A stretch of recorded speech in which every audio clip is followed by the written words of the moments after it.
Chào các bạn, các video về cái CNC này nè thì mình sẽ làm với cái mục đích là mình review cho các bạn xem cái tính tiện dụng và cái khả năng hỗ trợ tuyệt vời của CNC trong cái lĩnh vực sửa chữa điện thoại của chúng ta ha.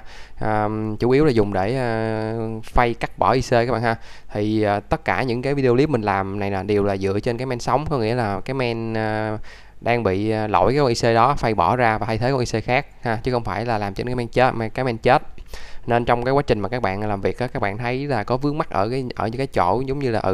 chúng ta đục cái con ổ cứng này ra, có thể là bị phù cái xác suất phù con RAM cao quá, hoặc là các bạn đục cái con IC này thì cái xác suất bị đứt chân, hoặc là cái xác suất nó bị xịt chì cái con IC cái bên nhiều quá đó. Đó thì lúc đó các bạn xem cái video của mình ha, tất cả là những video thực tế và video trên những cái main sống, và các bạn quyết định nếu mà cái CNC hỗ trợ tốt được cho các bạn, cho công việc các bạn, thì các bạn được quyết định đầu tư. Và khi mà các bạn đầu tư rồi đó thì các bạn quyết định mua CNC ở chỗ nào đó, thì thường thì những cái chỗ đó họ sẽ support đào tạo cho các bạn sử dụng cái CNC ha, nên mình sẽ không có